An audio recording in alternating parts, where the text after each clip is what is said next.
Today, millions and millions and millions of American families are also struggling to survive in a system that's been rigged by the wealthy and the well-connected.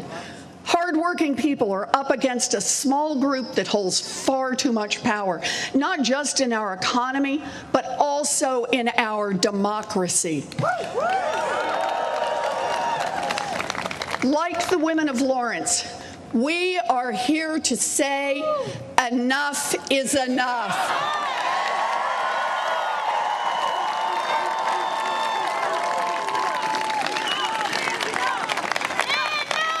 We are here to take on a fight that will shape our lives, our children's lives, and our grandchildren's lives, just as surely as the fight that began in these streets more than a century ago.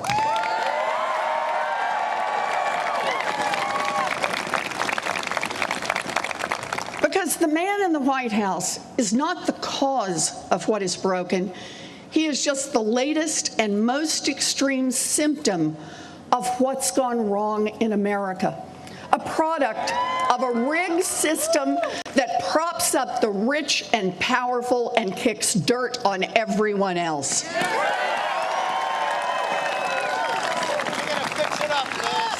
So once he's gone, we can't pretend that none of this ever happened. It won't be enough just to undo the terrible acts of this administration. We can't afford just to tinker around the edges, a tax credit here, a regulation there. Our fight is for big structural change.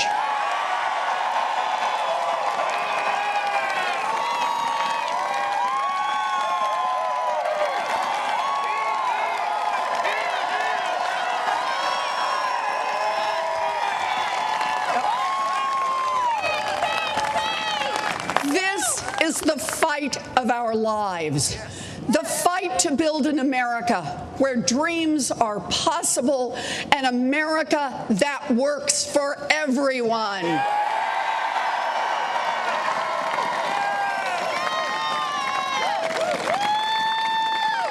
And that is why I stand here today to declare that I am a candidate for President of the United States of America.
The truth is, I've been in this fight for a long time. I grew up in Oklahoma on the ragged edge of the middle class.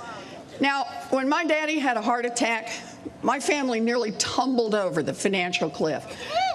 But we didn't. My mother, who was 50 years old and had never worked outside the home, walked to Sears and got a minimum wage job answering the phones. That job saved our house, and it saved our family. I ended up at a commuter college that cost $50 a semester.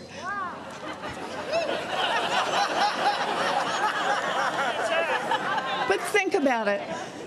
That is how the daughter of a janitor managed to become a public school teacher, a law professor, and a United States senator. I believe in an America of opportunity.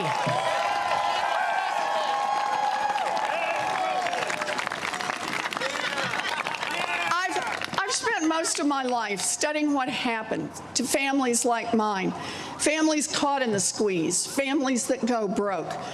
And what I found was that year after year, the path to economic security had gotten tougher and rockier for working families, and even tougher and even rockier for people of color.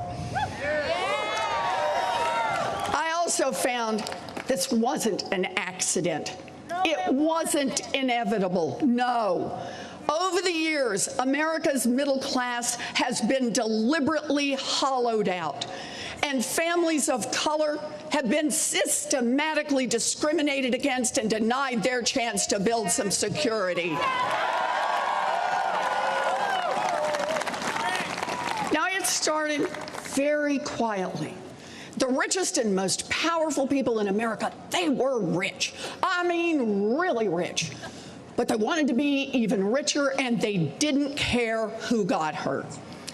So every year, bit by bit, they lobbied Washington and paid off politicians to tilt the system just a little more in their direction. And year by year, bit by bit, more of the wealth and opportunity went to the people at the very top. And that is how today, in the richest country in the history of the world, tens of millions of people are struggling to get by. Since the early 1970s, adjusted for inflation, wages in America have barely budged, but the cost of housing has gone up nearly 2/3. The cost of college has nearly tripled, and 40% of Americans couldn't find $400 to cover an emergency. That is millions of hardworking people in this country whose lives would be turned upside down if the transmission fell out of the car or somebody got sick and missed a week at work. The middle class squeeze is real, and millions of families can barely breathe. It is not right.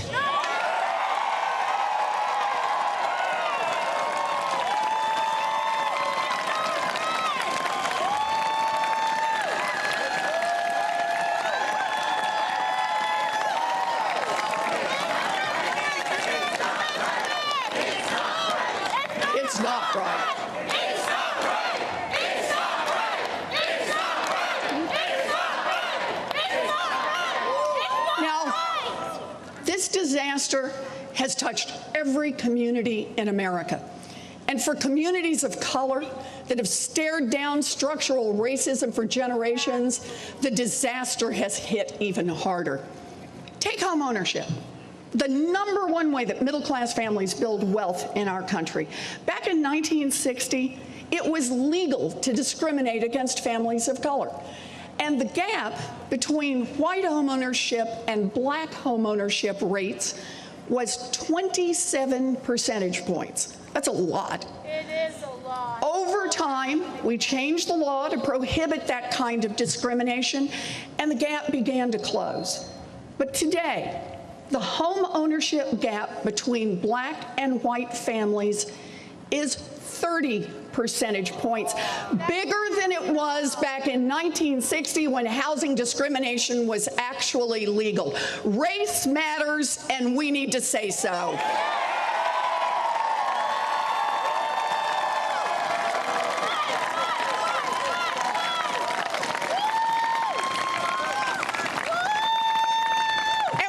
Blind to the fact that the rules in our country have been rigged against other people for a long time. Women, LGBTQ Americans, Latinos, Native Americans, immigrants, people with disabilities, and we need to call it out.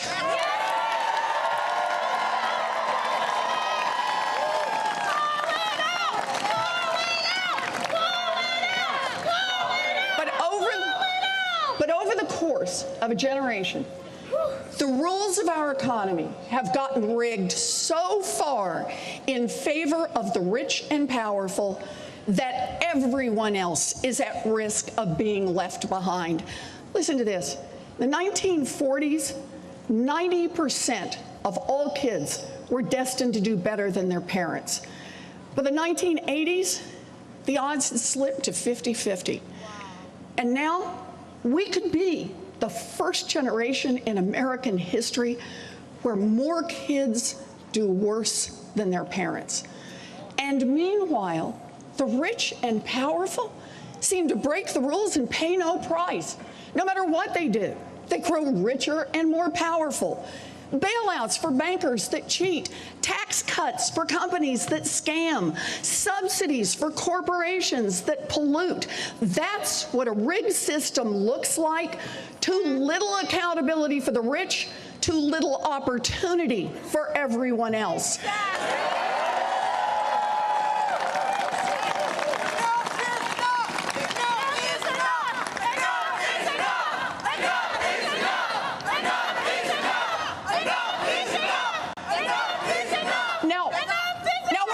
About this.